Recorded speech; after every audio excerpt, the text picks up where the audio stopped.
Hello guys, welcome back to our channel Pooja Gantyala YouTube channel. So ఈ రోజు special video వచ్చేసి vegetable pulao చేస్తున్నాను. So restaurant స్టైల్లో ఎలా చేయాలో మీకు సింపుల్ అండ్ ఈజీగా చూపిస్తాను. నచ్చితే ఒకసారి ట్రై చేసి కామెంట్ కూడా చేయండి. సో ఇలా మంచిగా పొడి పొడిలాడేటట్టుగా ఎలా పర్ఫెక్ట్ గా చేసుకోవాలో పర్ఫెక్ట్ కొలతలతో చూపించేస్తాను. అంటే మొత్తం క్వాంటిటీ 3 kgs వరకు రైస్ తీసేసుకొని చేస్తున్నాను అనమాట. సో దానికోసమే పెద్ద గిన్నె తీసేసుకున్నాను.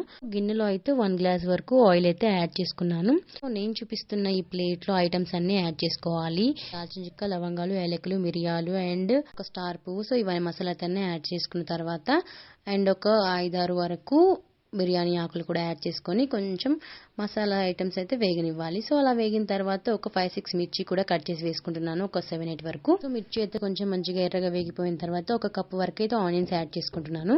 సో ఒక కప్ ఆనియన్స్ అయితే యాడ్ చేసుకున్న తర్వాత మంచిగా వీటిని కూడా ఫ్రై చేసుకోవాలి. ఇలా గోల్డెన్ బ్రౌన్ కలర్ వచ్చిన తర్వాత అప్పటికప్పుడు దంచుకున్న అల్లం వెల్లుల్లి పేస్ట్ని కూడా కొంచెం యాడ్ చేసుకోవాలి. చాలా బాగుంటుంది స్మెల్ అల్లం వెల్లుల్లి పేస్ట్ వేయడం వల్ల, ఫ్లేవర్ అనేది అండ్ స్మెల్ కూడా. సో నెక్స్ట్ అయితే కొంచెం కాజు కూడా యాడ్ చేసుకుంటున్నాను. కాజు కూడా యాడ్ చేసుకున్న తర్వాత అండ్ ఒక కప్ వరకు క్యారెట్ అండ్ ఒక కప్ వరకు మనం మీడియం సైజులో కట్ చేసుకున్న బీన్స్ కూడా యాడ్ చేసుకొని వాటిని కూడా ఒక 5 or 10 minutes వరకు మంచిగా మగ్గనివ్వాలి. సో ఇప్పుడు ఇలా మగ్గితేనే మనం తినేటప్పుడు బాగుంటుంది అనమాట. లేదు అంటే అసలు మొత్తం పచ్చి పచ్చిగానే ఉంటాయి. సో నెక్స్ట్ అయితే 1 కప్ వరకు మళ్ళీ ఆలు కూడా యాడ్ చేసుకోవాలి, మీడియం సైజులో కట్ చేసుకుని. సో ఆలు వేసుకున్న తర్వాత వాటిని కూడా కొంచెం ఫ్రై అవ్వనివ్వాలి. అండ్ నెక్స్ట్ ఒక 1 కప్ వరకు కొంచెం కాలీఫ్లవర్ కూడా యాడ్ చేసుకొని మరో 10 minutes వరకు మంచిగా మగ్గనివ్వాలి.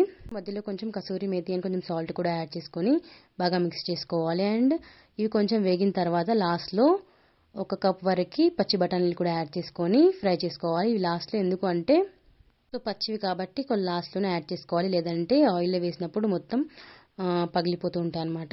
సో నెక్స్ట్ అయితే వాటర్ అయితే యాడ్ చేసుకోవాలి. బాస్మతి రైస్ అయితే 1 hour ముందే నానబెట్టేసి మంచిగా వాష్ చేసి తీసుకున్నాను.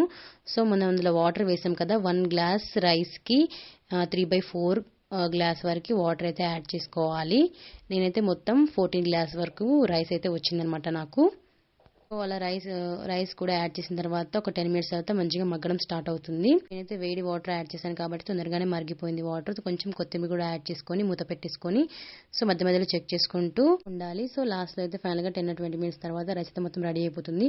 సో కొంచెం కొత్తిమీర అండ్ కొంచెం నెయ్యి కూడా యాడ్ చేసుకొని మూత పెట్టేసుకుంటే మంచి స్మెల్తో యమ్మీ అండ్ టేస్ట్తో పలావ్ అయితే రెడీ అయిపోతుందండి. చిన్న పిల్లలు అయితే ఇలాగే తినడానికి ఇష్టపడతారు ఎక్కువ మంది. సో మా పాప అయితే ఇలాగే తింటుంది. ఇలా కూడా చాలా బాగుంటుంది, ఎందుకంటే కొంచెం మిర్చి కొంచెం సాల్ట్ కూడా యాడ్ చేసాం కాబట్టి. సో అన్ని ఫ్లేవర్స్ చాలా పర్ఫెక్ట్ గా ఉంటాయి కాబట్టి చాలా ఇష్టంగా తింటారు పిల్లలు కూడా. నాకు కూడా పలావ్ అంటే చాలా ఇష్టం అనమాట. పర్ఫెక్ట్ గా కుదిరింది. సో ఈ పలావ్ని మనం చికెన్ కర్రీలోకి వేసుకొని తినొచ్చు, లేదు అంటే పన్నీర్ కర్రీలో కానీ దేంట్లోకైనా చాలా పర్ఫెక్ట్ గా ఉంటుంది. సో నచ్చితే మాత్రం ఒకసారి ట్రై చేసి ఎలా ఉందో కామెంట్ చేయండి. కొత్తగా చూసే వాళ్ళు ఛానల్ సబ్స్క్రైబ్ చేసుకోవడం అస్సలు మర్చిపోతే.